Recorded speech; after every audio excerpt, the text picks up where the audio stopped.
সন্ধেবেলা চাটা খেয়ে দেখো একটু যে বেরোবো, বৃষ্টি থামতেই চায় না। তারপর অনেক কষ্টে যাগ্গে বৃষ্টিটা থামলো, 8টার সময় করে একটু বেরোলাম। আর রাস্তাঘাটে দেখো পুরো ফাঁকা, আর চারিদিকে জল জমে আছে। আর গেট পড়েছিল বলে একটু ভিড় ছিল। আমরা অবশ্য গেটটা ওঠার পরেই এখানে এসে পৌঁছেছিলাম। তারপরেও যে জ্যামটা থাকে সেটা কাটেনি পুরোপুরি। তো যাগ্গে এখন যাচ্ছি একটু দরকারি কাজে, দেখতেই পাবে। আর তার আগেও পেট্রোল পাম্পে একটু তেল ভরে নিচ্ছে।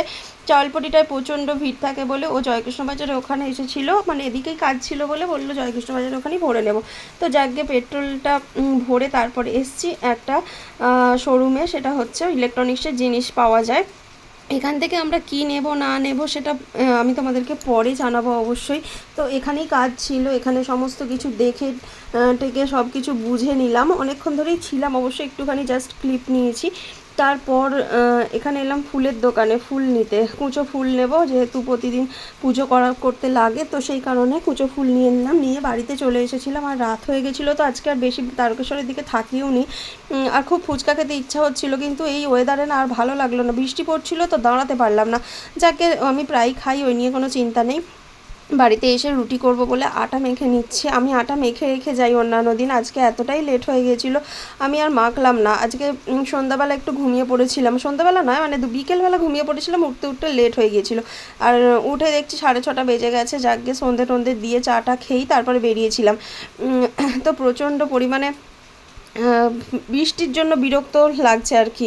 যাক এসে আটাটা মেখে নিলাম, আটাটা মেখে রুটি করব, আমরা দুজনেই খাবো আজকে। ওই যে বললাম সোনাই, সকাল থেকেই বললাম যে সোনাই বাড়িতে নেই, তো ওই জন্য করতে হয়নি।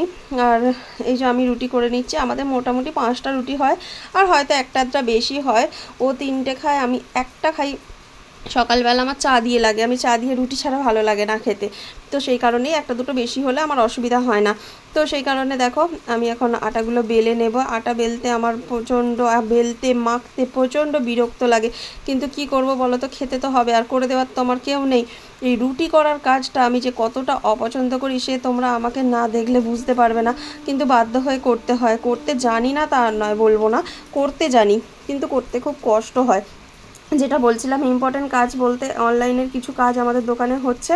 তো সেই কারণেই একটা প্রিন্টার কাম জেরক্স মেশিন আমরা কিনবো, সেই কারণে গিয়েছিলাম আমরা ওই শোরুমটাতে। তো সেখানে সমস্ত কিছু দেখে এলাম। ইএমআই দিয়ে নেওয়ার চিন্তা ভাবনা করেছি, তো ইএমআই দিয়েই নেব, কারণ ক্যাশ টাকা দিয়ে নিতে পারবো না, এখন অতটা ক্ষমতা নেই। যদি কাজ ঠিকঠাক চলে আমরা ইএমআই অবশ্যই দিয়ে দিতে পারবো, সেই জন্যই আরও নিতে চাইছি।